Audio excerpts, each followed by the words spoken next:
मोक्षमार्गस्य नेतारम् भेत्तारम् कर्मभूभृताम् ज्ञातारम् विश्वतत्त्वानाम् वन्दे तद्गुणलाब्धये वन्दे तद्गुणलाब्धये। मोक्षमार्ग के नेता एवं कर्म पर्वतों के भेदक और विश्व के सब तत्वों के ज्ञायक चेतन संवेदक सद्गुण आप समान प्राप्त हो यही भावना भाकर दे विनय पूर्वक करूं वंदना बारंबार जिनेश्वर दे बारंबार जिनेश्वर दे।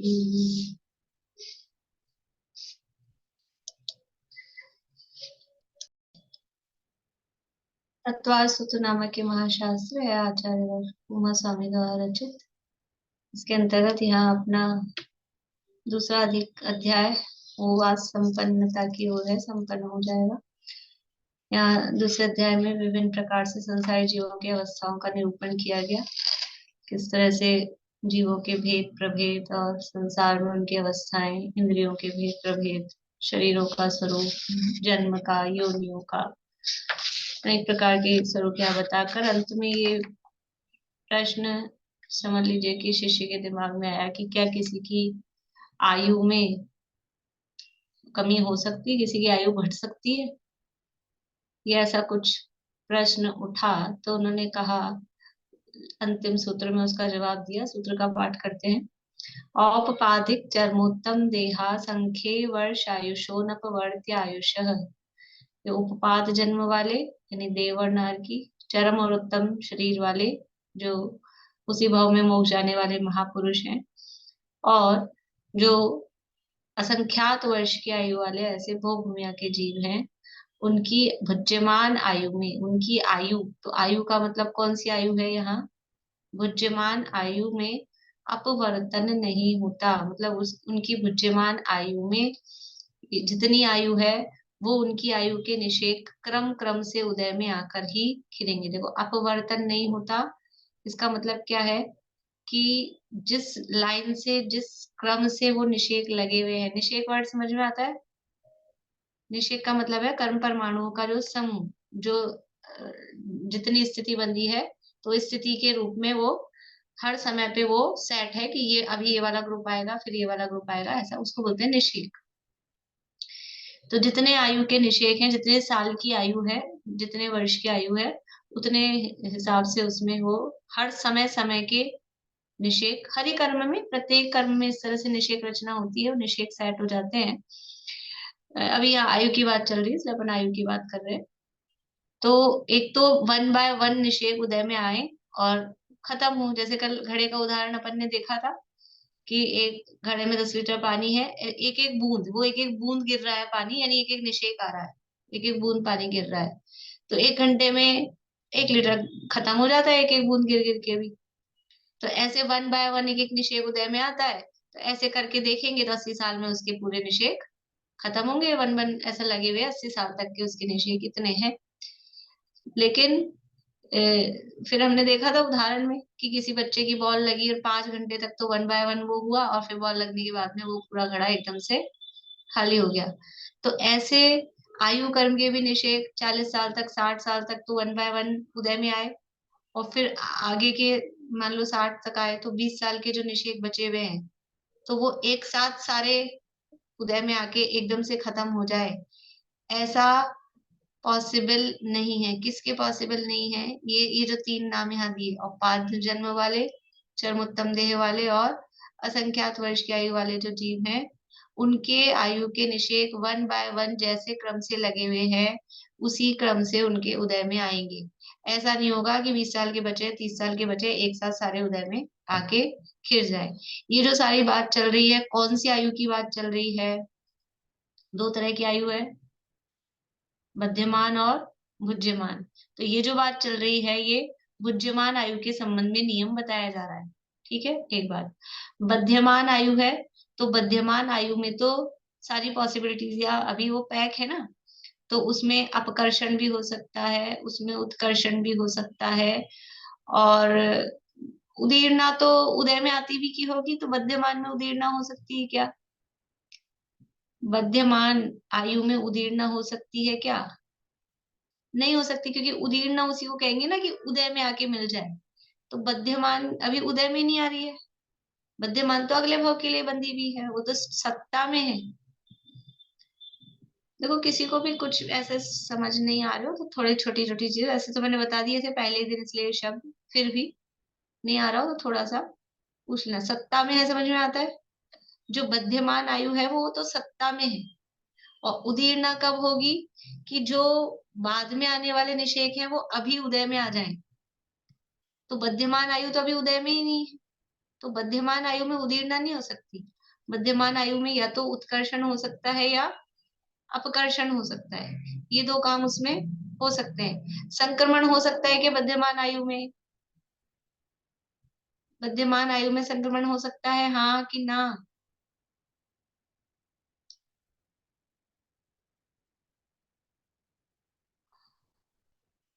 आधे लोग जवाब दे रहे हैं, उसमें से भी आधे लोग गलत दे रहे हैं, बाकी के आधे लोग सोच रहे हैं।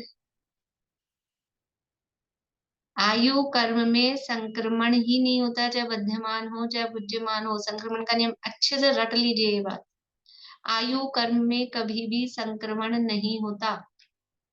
संक्रमण मतलब इधर की उधर बदल जाए, पॉसिबल ही नहीं है। पूरी दुनिया इधर की उधर हो जाए, तीर्थंकर आ जाए, लग जाए, नहीं बदल सकते। आयु अगर बंध गई है, जो आयु बंध गई है, वो खुद उन्होंने तीर्थंकर प्रकृति बांध ली, राजा सैनिक ने खुद ने तीर्थंकर प्रकृति बांध ली कि नहीं बांध ली?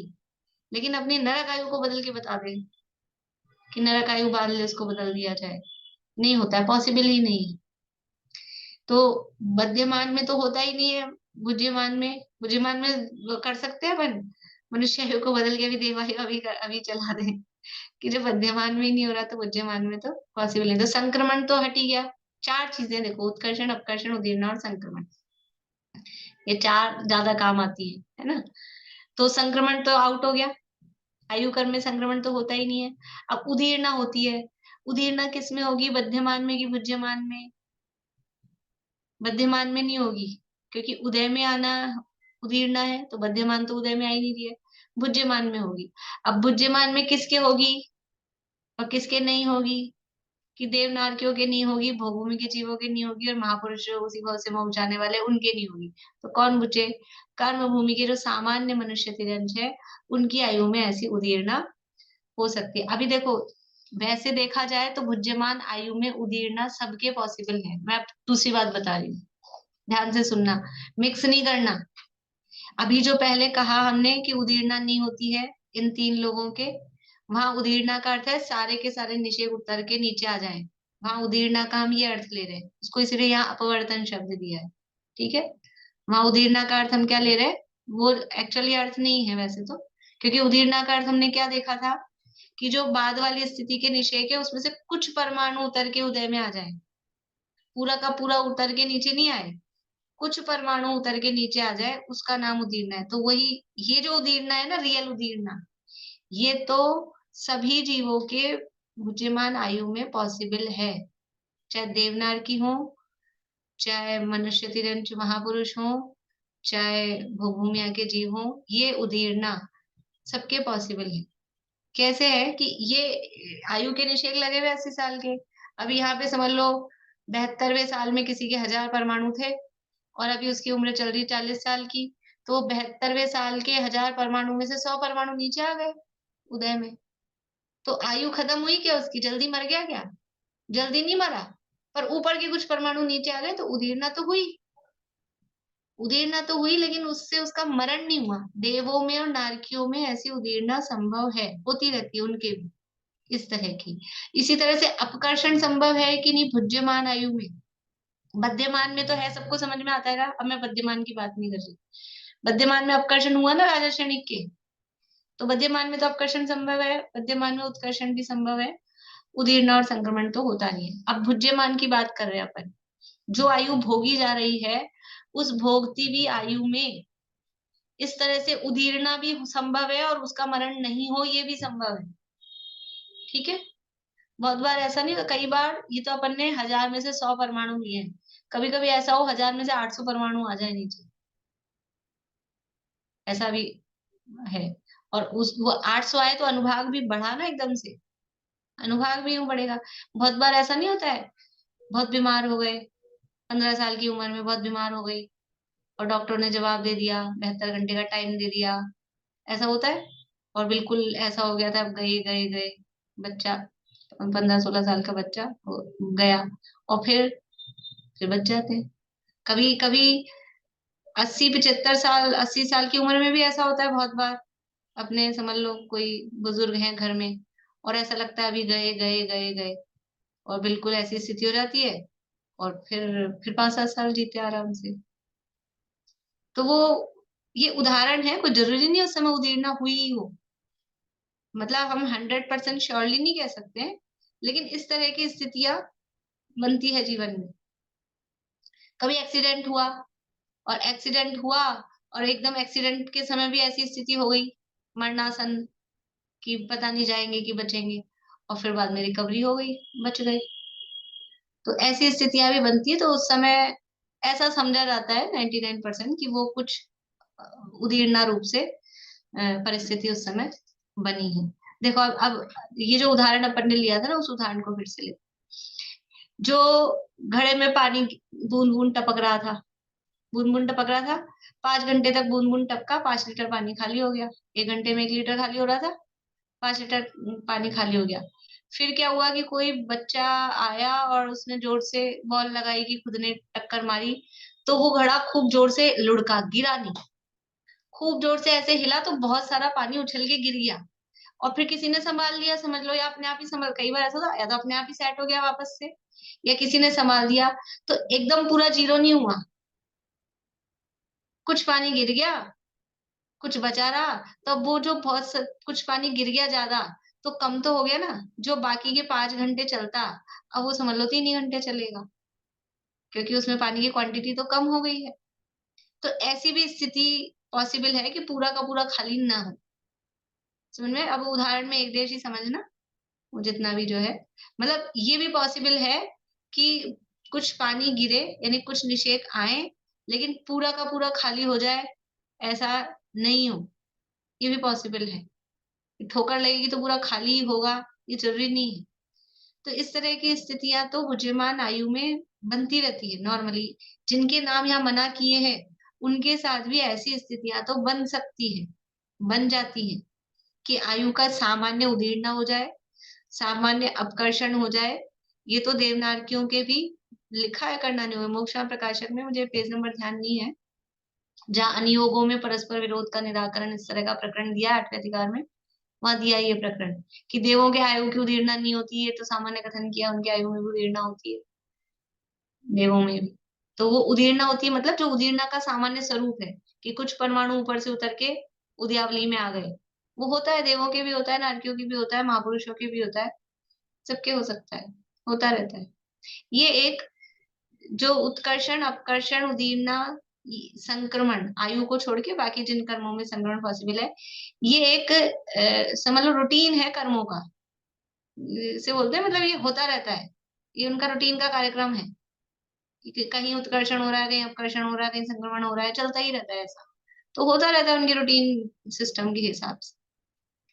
लेकिन यहाँ जो प्रकरण है कि जो भुज्यमान आयु है, सामान्य कर्म भूमि के मनुष्य तिरंचों की, उनकी आयु में इस तरह से उदीरना, जैसे अपवर्तन कह रहे हैं, कि पूरे के पूरे निषेक उतर के और उदयावली में आ जाए, और एकदम से वो आयु खत्म हो जाए, ऐसा इन जीवों के पॉसिबल है, इनके अलावा अन्य किसी के भी नहीं। ये पूरे समझ लो जो सूत्र में कहना चाह रहे हैं, वो ये बात कहना चाह रहे हैं। ये बात समझ में आएगी नहीं आई, ये सूत्र का सारांश है, इतने दिन से जो अपन कर रहे हैं उठा पटक, वो इसलिए कि इतने दिन की है तो वो शब्दों से हम फैमिलियर हुए हैं। पहले दिन ये बात कहती तो पहले दिन ये बात भी नहीं समझ आती। वो उतनी मेहनत की है तो वो बेकार की नहीं है। ठीक है, अभी थोड़ा सा बाकी बचा है, पढ़ते हैं, फिर अगर जो भी प्रश्न रहेगा तो फिर देखते हैं। कोई पढ़ेंगे क्या? सुमन जी आप पढ़ दीजिए। ये पेज नंबर 135 पे है। 135 में ऊपर से पढ़ लीजिए उक्त कथन। उक्त कथन से यह स्पष्ट हो जाता है कि मरण तो जब होना था तभी हुआ है, उसमें कोई फेर फार नहीं हुआ है। जो कुछ भी अंतर आया है वह मात्र कथन में आया है। जिन शब्दों में अ लगाकर निषेधवाचक बनाया जाता है उनमें अकाल भी एक शब्द है, जिसका अर्थ समय से पहले न होकर काल से भिन्न कोई अन्य कारण होता है, क्योंकि इस प्रकरण में काल शब्द का प्रयोग एक कारण के अर्थ में हुआ है। मृत्यु रूपी कार्य होने में अनेक कारण होते हैं, उनमें काल भी एक कारण है। कथन में अनेक कारण तो एक साथ आ नहीं सकते, अतः किसी एक कारण को मुख्य करके कथन होता है। जब काल को मुख्य करके कथन होता है तब उसे काल मृत्यु कहते हैं, और जब काल मुख्य कारण रूप से दिखाई न दे और काल से भिन्न विष भक्षण आदि कोई अन्य कारण मुख्य दिखाई दे तो उसे अकाल मरण कहेंगे। देखिए रुकिए एक मिनट, क्या कह रहे हैं? जो अपन ने उस दिन पढ़ा था 5 समवाय, उस समय ये पैराग्राफ अपन ने पढ़ा था कि कोई भी कार्य हो रहा है तो 5 समवाय पूर्वक 5 बातें उसमें होती है, लेकिन हम किस चीज को हाईलाइट कर रहे हैं ये तत्संबंधी समझ लो परिस्थिति पे या हमारी सोच पे निर्भर करता है।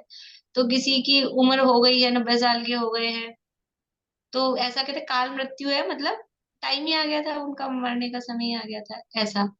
लेकिन अभी उम्र कम दिखती है या फिर कोई एक्स्ट्राऑर्डिनरी कारण इस तरह का एक्सीडेंट हो गया है कि विष भक्षण आदि का काम कर लिया है, तो फिर उसको काल से भिन्न कोई अन्य कारण मुख्य दिखाई दे तो उसे अकाल मरण कहते हैं ना। निमित्त आदि की मुख्यता हो गई, एक्सीडेंट है तो वो निमित्त मुख्य हो गया ना कि एक्सीडेंट हो गया, तो उसको अकाल, मतलब हमारे दिमाग में काल हाईलाइट है। अगर काल दिख रहा है कि टाइम हो गया इनका मरने का, मतलब एज हो गई है, तो ठीक है। और अदरवाइज कोई दूसरा कारण, चाहे निमित्त मुख्य हो चाहे और समझ लो दूसरी बात है कि मरना ही है, होनहार मुख्य हो, तो हम उसको अकाल में डाल देंगे। जैसे जैन और अजैन उदाहरण दिए थे आप लोगों को, वैसे ही काल और अकाल इस तरह से उसके 2 पार्ट्स कर देते हैं। बोलिए आगे। काल मृत्यु की परिभाषा में कहा भी गया है कि विष भक्षण आदि के द्वारा होने वाली मृत्यु को अकाल मृत्यु कहते हैं। इससे तो यही निष्कर्ष निकलता है कि अकाल शब्द असमय का सूचक न होकर काल के अतिरिक्त अन्य कारणों का द्योतक है। जब हम किसी के मरने पर पूछते हैं कि कल तो वह ठीक था, आखिर उसे अचानक हुआ क्या, तो यही उत्तर मिलता है कि कुछ नहीं, समझ लो उसका काल ही आ गया था। जिसका काल आ जाए उसे कौन बचा सकता है। फिर कोई कारण का पता चलता तो उसका इलाज भी किया जाता। तथा यदि कोई विष भक्षण, एक्सीडेंट आदि अन्य कारण दिखाई देता है तो कोई यह नहीं कहता कि उनका काल ही आ गया था, अपितु यह कहा जाता है कि घर से तो अच्छे चले थे पर एक्सीडेंट हो गया या किसी ने जहर दे दिया, अथवा और जो कुछ हुआ होता है वह कारण बताया जाता है। साथ में यह भी कहा जाता है कि भाई वे तो बेचारे अकाल मौत के शिकार हो गए। इस प्रकार अकाल मृत्यु असमय की सूचक न होकर काल के अतिरिक्त मुख्य रूप से अन्य कारणों से होने वाली मृत्यु की सूचक है। देखिए मतलब इससे वही वही कह रहे हैं यहाँ पे पूरे पैराग्राफ में, सरल भाषा में समझ में आया होगा कि जो कह रहे अकाल शब्द है वो अकाल का मतलब असमय नहीं है या समय से पहले नहीं है। किसी भी तरह से अकाल शब्द का अर्थ समय से पहले नहीं है, अपितु काल की मुख्यता ना होकर अन्य चीजों की मुख्यता, काल के अतिरिक्त अन्य जो है उनको अकाल शब्द से कहा जा रहा है। जैसे कि वो उदाहरणों में अपन ने देखा कि अजैन का अर्थ कभी भी नहीं होता जैन से पहले। हम्म। अज्ञान का अर्थ ये नहीं होता है कि ज्ञान से पहले। उसके अतिरिक्त, उससे एक्स्ट्रा जो है वो उस अशब्द लगा के बताया जाता है। तो जब ऐसा लगता है कि अचानक किसी के मरने की खबर सुनो, कल ही तो मिले थे, अभी तो मिले थे, क्या हुआ, ऐसा लगता है, तो हमको लगता है अकाल मरण हो गया। और जब किसी की उम्र ही लगती है कि हो गई है, तो फिर उसको अकाल नहीं कहा जाता है। बोलिए आगे। इस प्रकार यह सुनिश्चित होता है कि उक्त सूत्र में मुख्य रूप से आयु कर्म की स्थिति के अपकर्षण की चर्चा है। अकाल मृत्यु की बात तो उक्त कथन के आधार पर मनीषियों द्वारा निकाला गया निष्कर्ष है, जो एक प्रकार से सापेक्ष कथन है, वस्तु स्थिति का वास्तविक निष्कर्ष नहीं। वास्तविक स्थिति तो यह है कि जीवों के जीवन मरण और सुख दुख जिस रूप में केवल ज्ञानी के ज्ञान में आए हैं, उसी रूप में स्व समय में ही होते हैं। उन्हें इंद्र या जिनेंद्र कोई भी बदलने में समर्थ नहीं है। इस प्रकार जीव के असाधारण भावों, जीव के लक्षण, भेद प्रभेद, इंद्रियां, इंद्रियों के विषय, जन्म, योनि, शरीर आदि का स्वरूप बताने वाला दूसरा अध्याय समाप्त होता है। इस प्रकार यहाँ क्या कह रहे हैं इस सूत्र में, देखो ये जो कहते हैं वो मुख्य रूप से आयु कर्म की स्थिति के अपकर्षण की चर्चा है। जो अभी अपन ने थोड़ी देर शुरू में जो कंक्लूजन देखा कि आयु कर्म के अपकर्षण की मतलब बुद्धिमान आयु की बात है। बुद्धिमान आयु में अपकर्षण या अपवर्तन वो किनके हो सकता है, किनके नहीं हो सकता है, वो चर्चा यहाँ पर की है। और ये सापेक्ष कथन है, किसी अपेक्षा से किया गया कथन है, जिसको अकाल मृत्यु शब्द से कहकर, और इसका बहुत समझ लो, अपने को तो इतना आइडिया नहीं है लेकिन विद्वानों में इसका बहुत वो बनाया जाता है। और इसको ज्वलंत प्रश्न के रूप में, क्या अकाल मृत्यु होती है कि नहीं होती है, इस तरह से। तो दो ग्रुप बन गए हैं समझ लो, कि कोई कहता है अकाल मृत्यु होती है, कोई कहता है अकाल मृत्यु होती नहीं है। तो ये ग्रुपबाजी वाली चीज नहीं है। वस्तु मतलब एक अपेक्षा समझने वाली बात है। यदि हम इस अपेक्षा से, हम अगर काल समवाय को मुख्य न करके अन्य समवायों को मुख्य करते हैं, निमित्त को मुख्य करते हैं, तो हम कह देते हैं अकाल मृत्यु होती है। लेकिन वास्तव में जब पांचों समवायों को देखा जाए बराबर, तो अकाल में क्या हो रहा है? प्रत्येक जो भी कार्य हो रहा है वो अपने काल में ही होता है, टाइम पे ही होता है, स्वकाल में ही होता है। अकाल में कुछ होता ही नहीं दुनिया में। तो ये तो हमारे देखने का नजरिया है, दृष्टिकोण है। इसमें कोई बहुत बड़ा उसको इशू बनाने वाली ये चीज नहीं है। पर विद्वान लोगों में, या समझ लो इस तरह की ये चलती है। इसीलिए इतना प्रकरण, ये तो यहाँ तो शॉर्ट में लिखा है, नीचे जो रेफरेंस दिया है क्रमबद्ध पर्याय, इस पुस्तक में तो डॉक्टर होमचंद जी भायल ने और भी विस्तार से, जितना विस्तार यहाँ दिया है इससे दुगने विस्तार से वहां पर इस प्रकरण को दिया है। क्योंकि इसका बहुत समझ लो उसको इशू बना के लोग प्रस्तुत करते हैं। तो इशू बनाने वाली चीज नहीं है। कोई पूछे अकाल मृत्यु होती है क्या, कि किसी अपेक्षा होती है, किसी अपेक्षा कह सकते हैं, किसी अपेक्षा।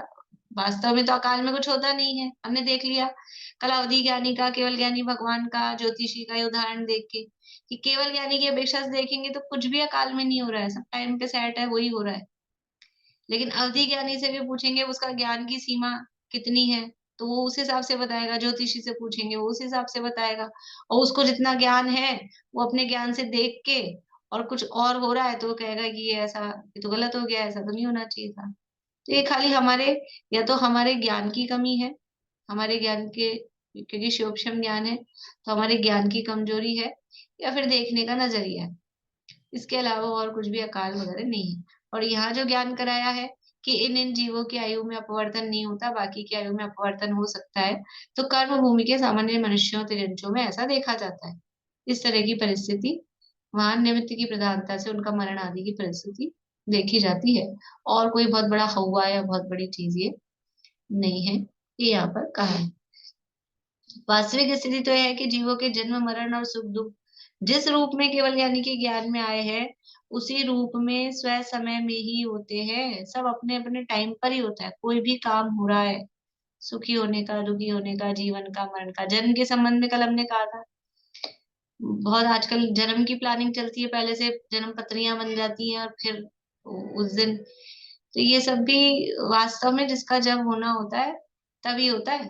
और हमने जैसा सोचा कि हम इस दिन इस मुहूर्त में जन्म कराए, और वो हमारे सोचने के हिसाब से उसी दिन हो गया, तो हम सोचते हैं अपन ने कराया, लेकिन उसका तभी होना था। और कितनी हम प्लानिंग करो, लेकिन वो उस टाइम पे नहीं होना होगा तो नहीं होगा। ऐसी भी स्थितियां होती है। इसलिए वो कुछ भी हमारे सोचने से, हमारे करने से नहीं होता है। जिसका जब जैसा होना होता है तभी होता है। उस उसे इंद्र या जिनेंद्र कोई भी बदलने में समर्थ नहीं है। कोई नहीं बदल सकता। जो जो होना है, जिस रूप में होना है। इंद्र और जिनेंद्र क्यों कहा? कि रागियों में सबसे ज्यादा ताकतवर वो इंद्र है। इंद्र से बड़ा सामर्थ्यशाली कौन है दुनिया में? तो इंद्र।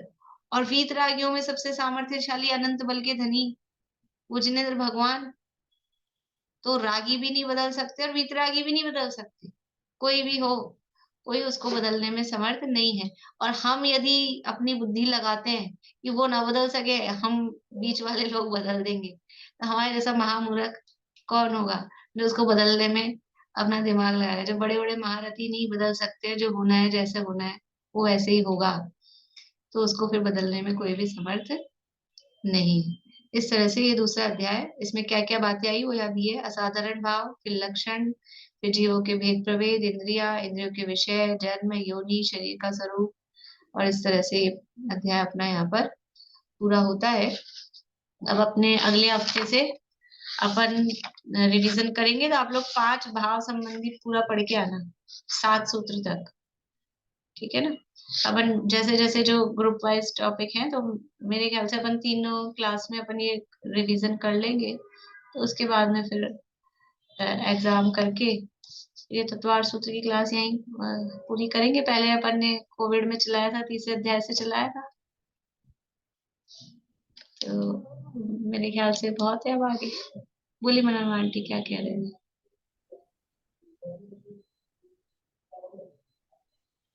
बोली ये हो मनन गया, आंटी। हो हाँ गया। हो गया, हाँ हो गया।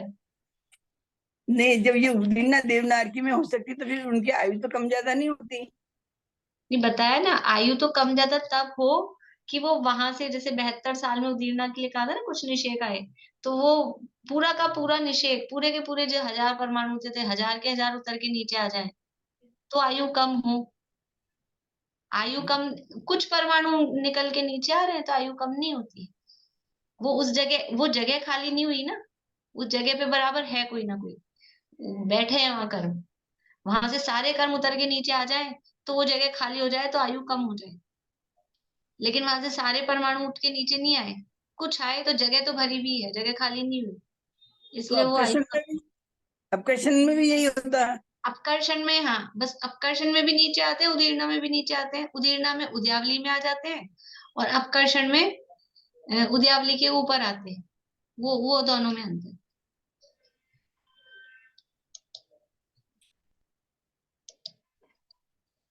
जैसे बुद्धिमान आयु के समय में बद्यमान आयु बांध ली जाती है,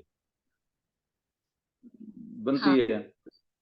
अब विद्यमान आयु जो बंध गई, उसमें हम अपकर्षण अपकर्षण उत्कर्षण होता है। वो वर्तमान में जो विद्यमान आयु चल रही है उसके परिणामों में फेरबदल होता है, उसके कारण से होता है क्या?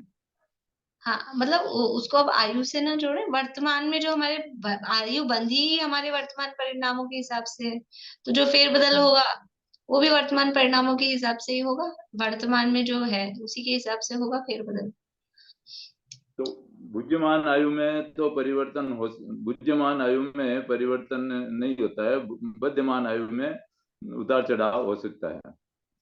हाँ, परिवर्तन नहीं, उतार चढ़ाव। और उतार ऐसा चढ़ाव। ऐसा नॉर्मल उतार चढ़ाव तो बुद्धिमान में भी पॉसिबल है, अभी अपन ने देखा। सामान्य रूप, सामान्य उतार चढ़ाव तो बुद्धिमान में भी पॉसिबल है।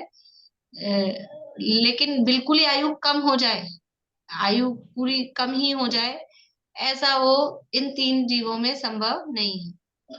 वो यहाँ पर बताया गया है। बोलिए शकुंतला देवी जी। एक तो आपकी रिक्वेस्ट है कि ये बंद नहीं करे, आगे पढ़ाए। और दूसरी बात, ये 5 समवाय क्या है?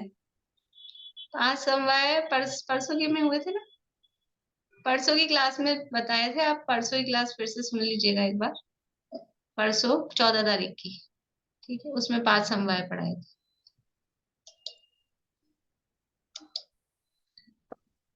दीदी फिर ये कर्मों में ये उपशम और निदत्ति निकाचित ये सब क्या है? ये सब बताया था ना, उपशम उपशांत, यानी कर्म जब तक उदय में नहीं आ रहे हैं, सत्ता में पड़े हुए हैं, तो वो उपशांत है, उसी को उपशम कहते हैं। उपशम तो काली मोहनी में होता है, उपशांत है वो आठों कर्मों में होता है, इसलिए वो अवस्थाओं में उपशांत शब्द लिखाया था।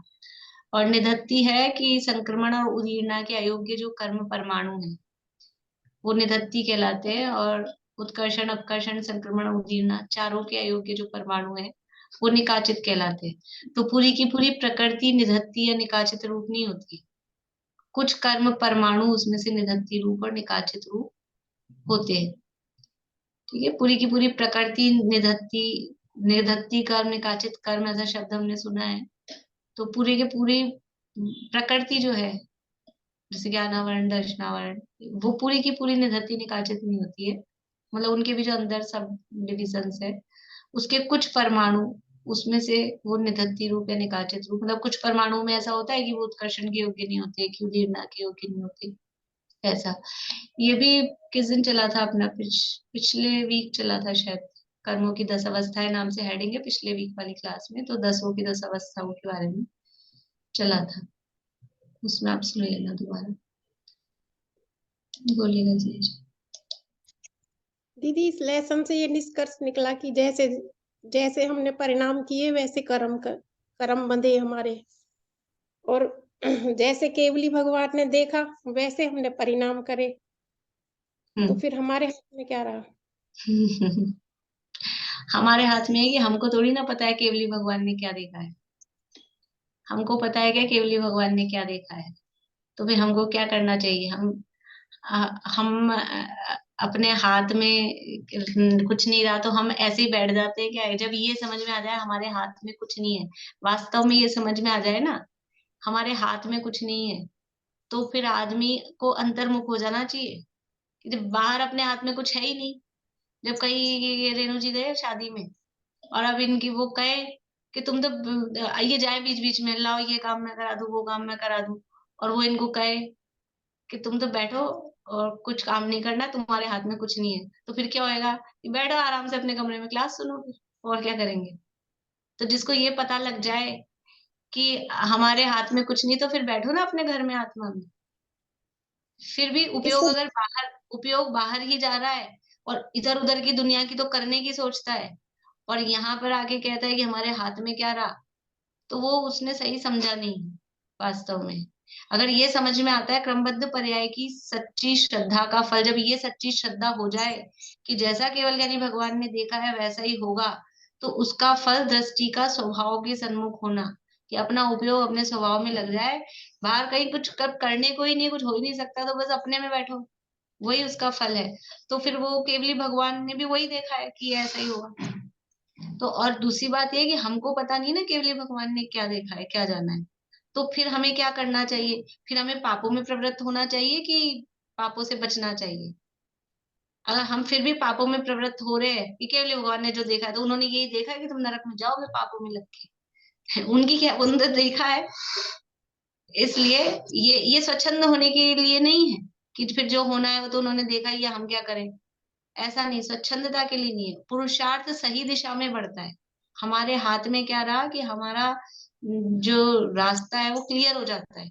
मैं बहुत बार उदाहरण देती हूँ कि हमने अपनी लड़की की शादी तय कर दी, नवंबर में होगी, मान लो ऐसा तय कर दिया, तो अब शादी तय हो गई ना, अब तो फिक्स है इतनी तारीख को शादी होगी, तो अब क्या करना, अपने हाथ में तो कुछ नहीं रहा, वो तो जिस दिन होगी उस दिन होगी, फिर कुछ करते थोड़ी ना अपन, फिर बैठ जाते होंगे हाथ पे हाथ रख के भगवान बन के। कि अब ये निर्णय होने के बाद जब ये निश्चित हो गया, ये पता लग गया, तो हमारा पुरुषार्थ चलता है। अब ये खरीदारी करो, ये जगह बुक कराओ, ये बुक कराओ, वो बुक कराओ, पता नहीं क्या क्या जो भी चलता है, फिर पुरुषार्थ सही दिशा में फिर चलता है। तो निर्णय हो जाए ना कि ये निश्चित है, और बल्कि जब तक ये निर्णय, अभी कोई कहे कि मेरी लड़की आप जगह तो बुक करा लो, कि पहले निर्णय तो हो जाए, निश्चित तो हो जाए कि इस दिन शादी है, तो मैं जगह बुक कराऊं, तो निर्णय होगा तो पुरुषार्थ बल्कि सही दिशा में चलेगा, और निर्णय ही नहीं है तो फिर क्या पुरुषार्थ होगा। इसलिए ये निर्णय हो जाए कि केवली भगवान ने जो देखा है वही होगा, तो फिर हमारा पुरुषार्थ सही दिशा में। सही दिशा क्या है? मोक्ष मार्ग में बढ़ने की दिशा सही दिशा है, तो आत्म सन्मुख होने की दिशा में लेंगे। बोलिए, अब कुछ कहना बाकी हो तो बोलिए मीना चाची। मैम यही बोल रही थी कि तत्वार सूत्र की क्लास एक बार और ले लीजिए आप। अभी हमेशा ऐसा ही लगता है कि थोड़ा कच्चा पक्का सही है, ऐसा मतलब लगता नहीं है पूरा। चलिए देखते हैं, बोलिए स्नेहलता जी। मैं भी बोल रही हूँ, मैंने 6 चैप्टर से स्टार्ट किया था, तो मेरे को भी पढ़ना बहुत यही पढ़ना है। बोलिए सरिता जी। यही बोल रही हूँ मैम, हम लोग तो नए आए हैं, एकदम अनाड़ी है। आप अभी नए आए हैं, फिर थोड़े दिन बाद कोई और नए आएंगे। मैं पूरी क्लास की तरफ से बोल रही हूँ कि एक बार आपका क्लास और लेनी चाहिए। आपका हम लोगों का मतलब थोड़ा सा ज्ञान में पक्का हुए, ताकि आगे पुरुषार्थ कर सके। क्योंकि तत्वार सूत्र तो जितनी बार पढ़े उतना ही कम है, लेकिन एक बार और पढ़ना चाहते हैं। जैसे भी हो, आपको थोड़ी मेहनत तो होगी, थोड़े बिजी रहते हो आप। चलिए बोलिए ललतेश जी, आपको भी यही कहना है क्या? मैं यही कहना, मैम तो नए हैं, आप ही पढ़ाओगे, हमें तो आता नहीं है कुछ। जी देखते हैं, जो विचार करते हैं। ठीक है जी। चलिए, तो अभी और किसी का कोई प्रश्न हो तो बोलिए, नहीं तो फिर यही बात कहनी है तो फिर ठीक है। बोलो प्रीति। भाभी ये 10 अवस्थाएं जो होती हैं कर्म की, वो किस पे बेस्ड होती है? मतलब इसमें बहुत सारी चीजें तो रह जाती हैं अपनी, जैसे क्षय, क्षयोपशम, निर्जरा वगैरह ये सब। अभी ये 10 करण के नाम से इसको मतलब कहा गया है, तो अब क्षय जो है, क्षय क्षयोपशम वो अलग है। आप बनाना चाहो तो बना लो, लेकिन समझ लो एक संख्या के हिसाब से मूल गाथा में इसको 10 करण के नाम से दिया गया है। और कोई क्षय भी एक अवस्था ही है कर्म की। क्षयोपशम है, तो क्षयोपशम में तो वही उदय आ ही रहा है, उपशम आ ही रहा है, तो उदय उपशम तो है। क्षय को इसमें उदय के अंतर्गत लिया जा सकता है कि जो उदय है ना, वो उदय के बाद क्षय होता है, ततश्च निर्जरा। इसलिए शायद क्षय को अलग से यहाँ अवस्था में, क्योंकि नॉर्मली उसको क्षय नहीं बोलेंगे, उदय में आ रहा है, उदय कहा जाता है, लेकिन उदय के बाद वो नष्ट होता है, तो उस रूप से उसको अलग से नहीं कहा। फिर वो तो जो समझ लो छपड़ा का जो क्रम चलता है मोक्ष मार्ग में, जो उस हिसाब से उसको कहा। और विचार कर लेंगे। तुम्हें कुछ समझ आता हो तो बोलो, मतलब कुछ ऐसा बन जाओ। ये उपशम और उपशांत में क्या फर्क बताया था आपने? उपशम तो केवल मौनी कर्म में होता है, हम्म। और उपशांत है वो 8 कर्मों में होता है। उपशांत का मतलब है कर्म का बस सत्ता में पड़े, जब तक वो उदय उदीरना में नहीं आ रहा है, सत्ता में है, तो वो उपशांत है। तो 8 कर्मों में है उपशांत रूप अवस्था। और उपशम है वो केवल मौनी कर्म में होता है, 8 कर्मों में उपशम नहीं होता। तो उपशम में ऐसा क्या होता है, मतलब अवस्था क्या होती है उसकी? उपशम में ये हो रहा है ना कि वो पुरुषार्थ पूर्वक, विशेष परिणाम पूर्वक कर्म सत्ता में तो है, लेकिन वो कर्म किसी भी रूप में उदय में नहीं आ रहा। उपशांत में तो वो जो निषेध है, जो आगामी काल में आने वाले हैं, वो पड़े हैं शांति से। लेकिन यहाँ उपशम में समझ लो दिखने में एक सी दिख रही है परिस्थिति, पर उपशम में परिणामों की विशेषता, विशेष विशुद्धि के बल पे उपशम हो रहा है। सामान्य सामान्य रूटीन प्रोसेस नहीं है उपशम।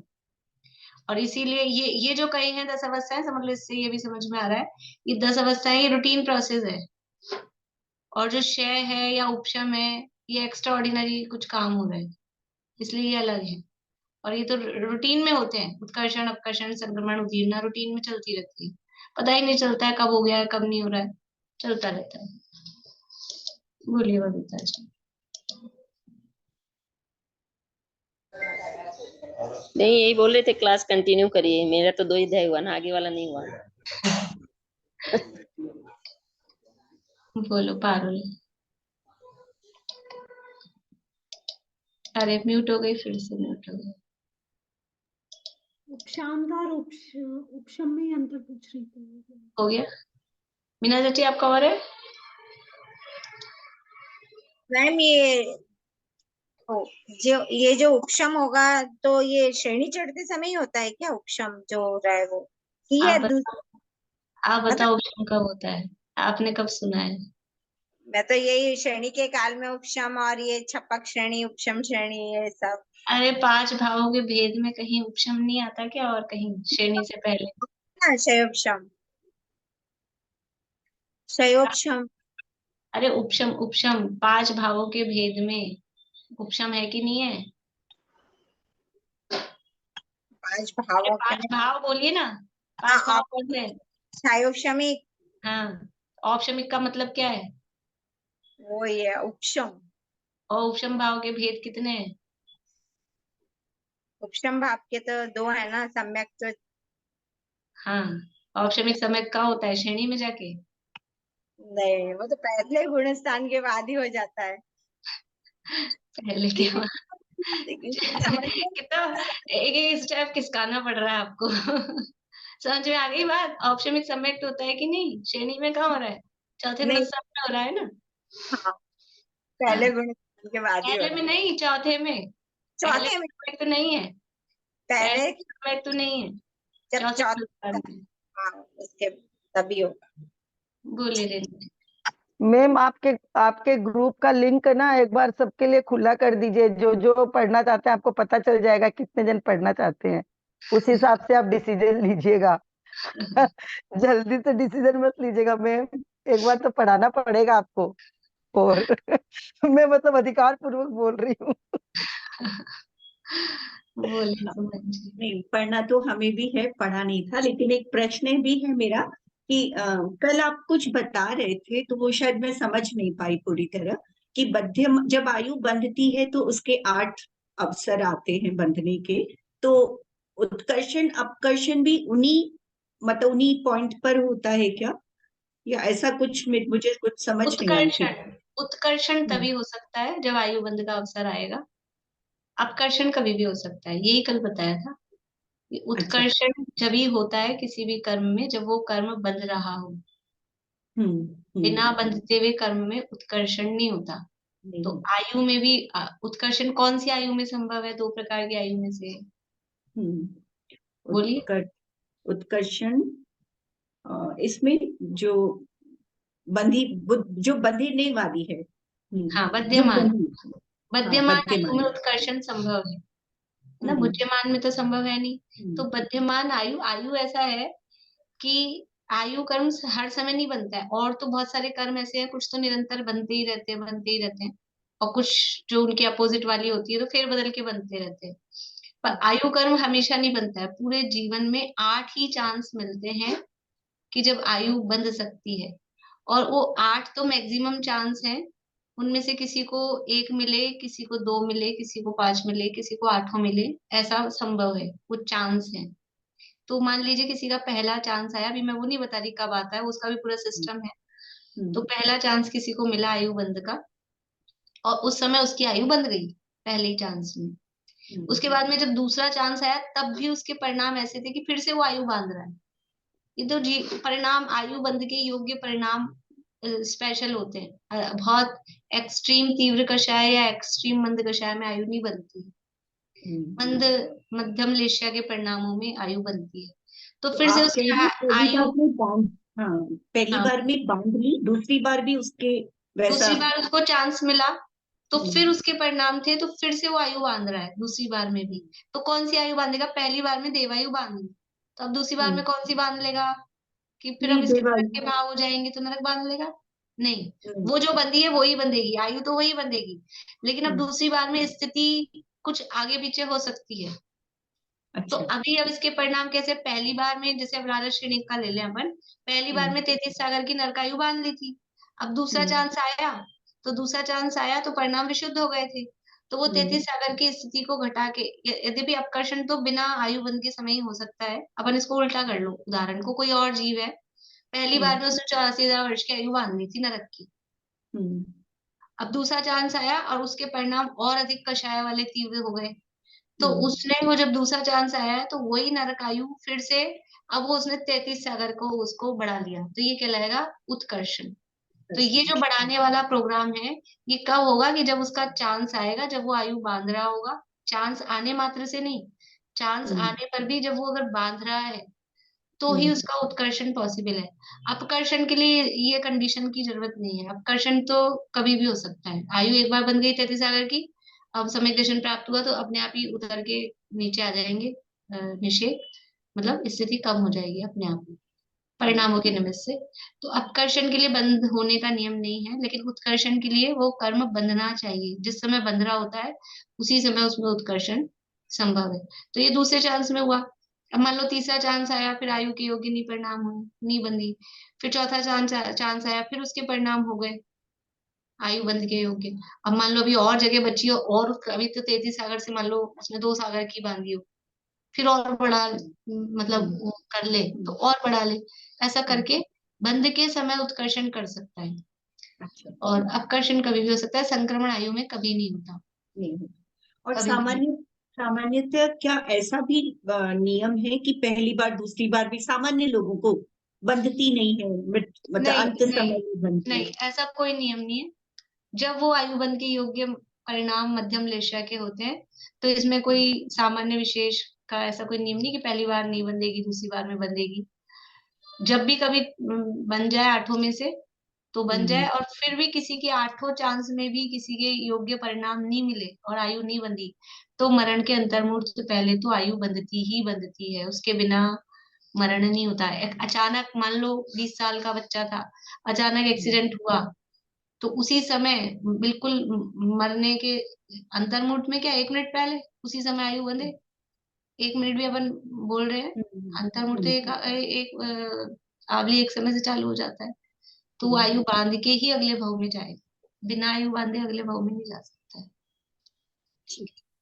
और ये जो बात है, ये जो अभी अपना जो सूत्र चल रहा था जिसमें अकाल मरण की बात, अकाल मरण जिसको कहा जा रहा है कि आयु में अपवर्तन, ये भुज्यमान आयु में इस तरह का अपवर्तन वो भी किसके पॉसिबल है?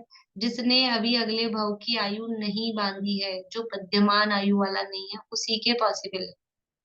यदि अगले भाव की आयु बांध ली तो फिर उसके आयु के निषेक जल्दी खिर जाए, ये संभव नहीं है, नियम है। अब नई बात बता दी मैंने जाते जाते आपको। फिर से बोलती हूँ कि भुज्यमान आयु में अपवर्तन, कर्म भूमियों के जो सामान्य मनुष्य तिरंज के लिए कहा है ना, उनके आयु में अपवर्तन संभव है, उनके भी उसी के संभव है जिसने अगले भव की आयु नहीं बांधी है। जिसने अगले भव की आयु नहीं बांधी है उसी की भुज्यमान आयु में इस तरह से, इसको अकाल मरण ही शब्द लिख लो सीधा सा। अब अकाल मरण हम कहेंगे लेकिन उसका अर्थ अपने को पता है, ठीक है ना, इसलिए हम अकाल मरण कह रहे हैं। तो जिसने अगले भव की आयु नहीं बांधी है उसी का अकाल मरण संभव है। जिसने अगले भव की आयु बांध ली है उसका ये अकाल मरण संभव नहीं, मतलब उसका विष भक्षण से कि एक्सीडेंट से इस तरह से उसका मरण संभव भार में हो सकता है, निमित्त ये भी बन जाए एक्सीडेंट और विष भक्षण, अपन इसलिए उसको पर्टिकुलर नहीं कर सकते, लेकिन उसका इस तरह से, इसको कदली घात भी बोलते हैं, कदली घात मरण शब्द है समझ लो शास्त्रों में। तो उसकी इस तरह से आयु में अपवर्तन नहीं होता, या अकाल मरण नहीं होता, या कदली घात नहीं होता। कारण है उसके पीछे लॉजिक है। अब फिर कठिन पड़ जाएगा लॉजिक बताऊंगी तो, पता नहीं बता दूं। जिनको समझ में आ रहा है उनके लिए बता रही हूँ, समझ लो 5-7 लोग हैं जो समझ पाएंगे, बाकी कोई बात नहीं, आप इतना नियम समझ लेना। नियम तो याद रख ही सकते ना कि ऐसा नियम।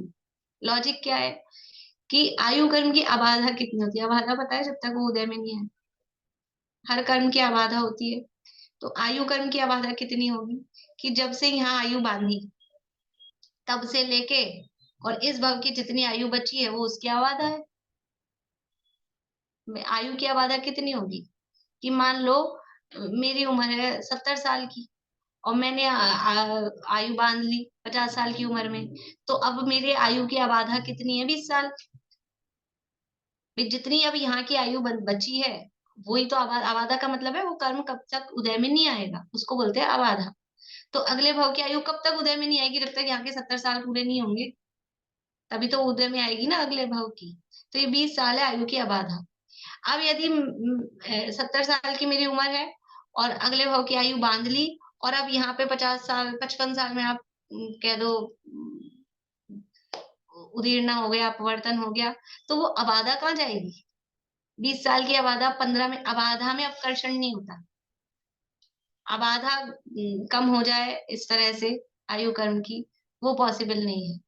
इसलिए जिसकी आयु बंध गई है उसके तो पूरे निषेक 1 बाय 1 क्रम से ही आएंगे। अब किसी का एक्सीडेंट में हमको मरण दिख रहा है, मान लो उसने पहले आयु बांध ली थी, अब ये तो अपने को पता ही नहीं होता है, लेकिन अपन एक कंडीशन ऐसी ले लो, अपने को क्या पता किसी ने आयु बांध ली कि नहीं बांध ली, अपने को कहाँ पता लगता है, हम तो अल्प ज्ञानी है। लेकिन अपन एक कंडीशन ऐसी ले लो कि किसी ने आयु बांध ली थी, राजा श्रेणिक।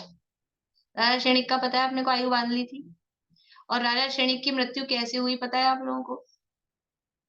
दुनिया में ऐसा चलता है कि उन्होंने आत्महत्या कर ली, खुद ने दीवार में सिर दे के फोड़ लिया, वो निकाला था मारने, ऐसा लोग कहते हैं। अपन उस तरह से उस कहानी को नहीं सुनाते हैं, अगर मेरे मुंह से सुनी होगी तो नहीं सुनी होगी, लेकिन दुनिया में ऐसी भी चलती है कि उन्होंने खुद ने ही दीवार में दे के सिर फोड़ा मरने के लिए, आत्महत्या के लिए।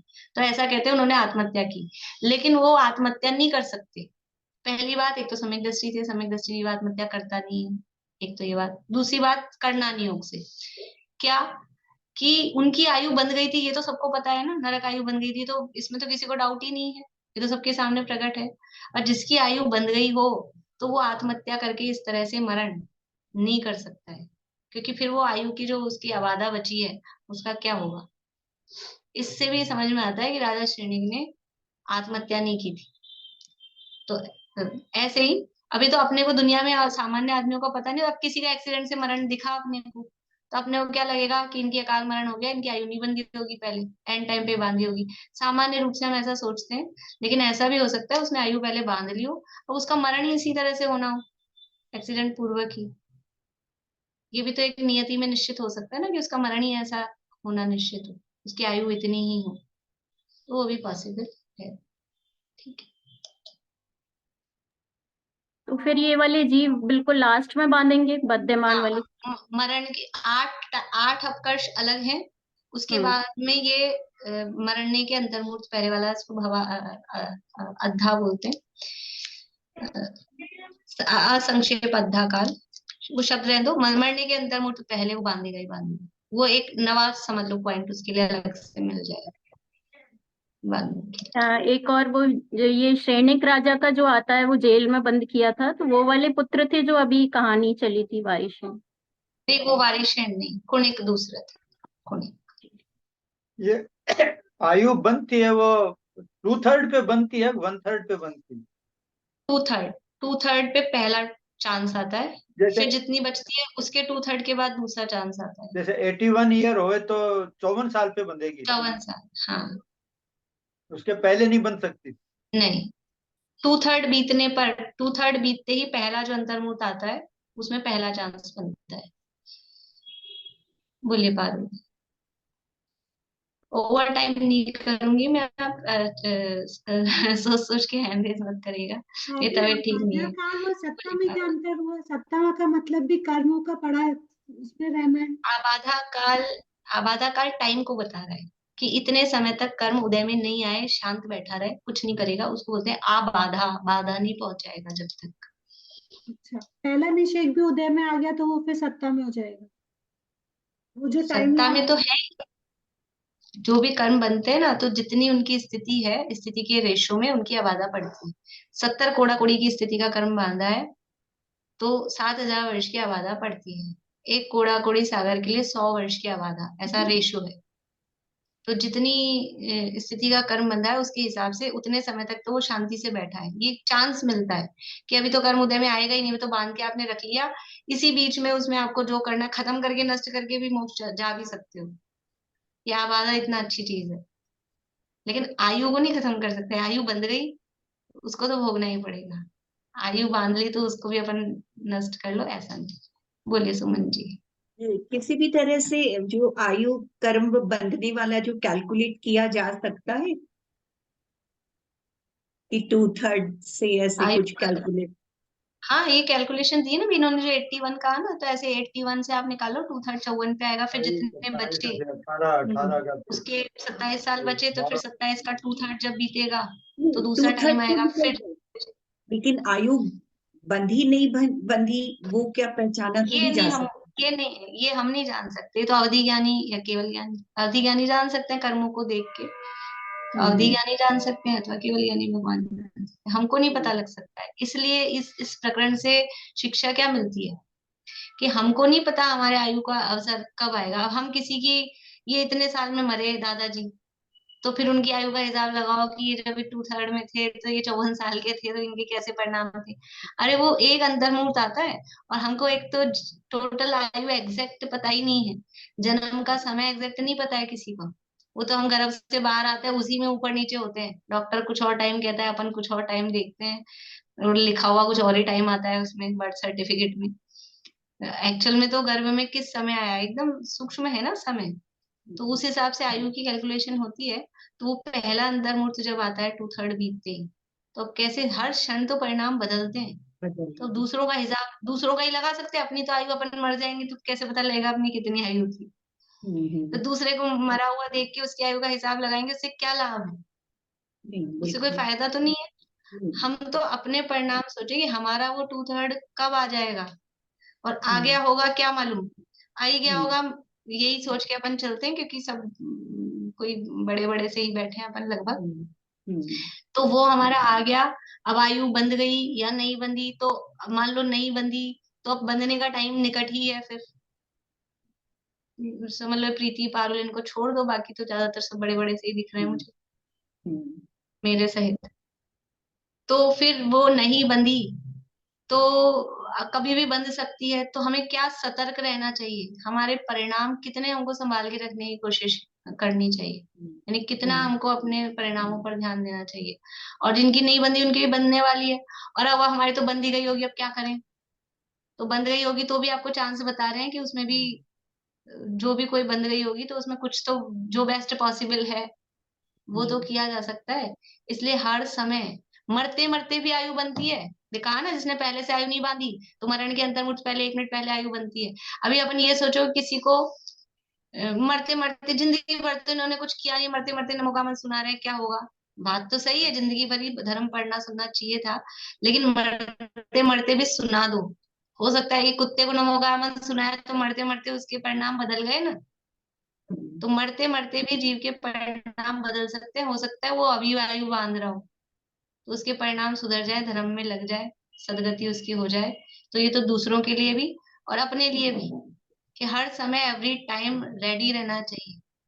अभी तो परिस्थितियां ऐसी है, अभी तो कोरोना में सबने देखा है खेल, और कोरोना चला गया तो भी क्या है, किसी को कह के थोड़ी ना आता है मरण, या अभी साहब हमारे यहाँ तैयार रहना, उनकी जैसी स्थिति थोड़ी ना यमराज आके कह के जाएगा मैं तेरे को कल लेके जाऊंगा, ऐसा थोड़ी ना है। हमने तो हर समय का अल्टीमेटम दिया हुआ है, तो हर समय प्रति समय अपने परिणाम हमें संभाल के रखने चाहिए, कि निरंतर अपने आत्मा का, कल स्टोपदेश में श्लोक चल रहा था, क्या बात करना, क्या पूछना, क्या देखना, किससे, कि एक अपने आत्मा की बात करना, उसी के विषय में बोलना, उसी के विषय में पूछना, और बस और कुछ नहीं करना। मुमुक्षु को दूसरी बात ही नहीं करनी। तो हर समय ये तैयार रहे कि कभी भी लाखों वर्षों तक जीऊं या मृत्यु आज नहीं अभी आ जाए, तो हमको मन में ये नहीं रह जाए कि हमने ये नहीं किया वो नहीं किया। हम रेडी रहने चाहिए कि हमारी इतनी तैयारी है, हमारे पास इतना है अपने आत्मा का बल, और इसीलिए कि पता नहीं वो मरण कब भी हो जाए, तो कम से कम अगले भव में तो अभी अभी इतनी सुविधाएं मिली हैं, अगले भव में क्या मिलेगा क्या नहीं मिलेगा, तो कम से कम अपनी पहचान तो करके जाएं। ये काम तो हम करना ही है। तो हम जरूर, ये दुनियादारी और वो सब चलता रहता है, और ज्ञान भी जितना हो जाएगा, लेकिन असली समझने योग्य बात यही है, जीव जुदा पुद्गल जुदा, यही तत्व को सार, और बाकी जो व्याख्यान है यही को विस्तार। तो निरंतर हम भेद विज्ञान का प्रयास करते रहें, अभ्यास करते रहें, इसी भावना से और पूरा करते हैं। शाम को बेसिक क्लास ही रहेगी, वो एक लेसन अधूरा रखा है उसमें अपना 12 व्रत वाला, वो एक चलाएंगे। बोलो प्रीति जनवाणी स्तुति। विनाशी भाय जीवन की, आज ममता तजी झूठी, रहे चाहे अभी जाए, सहज जीवन हमारा है, नहीं परवाह अब जग की, नहीं है चाह शिव पद की, अहो परिपूर्ण निष्प्रह ज्ञानमय जीवन हमारा है, अहो चैतन्य आनंद में सहज जीवन हमारा है, अनादि अनंत पर निरपेक्ष ध्रुव जीवन हमारा है।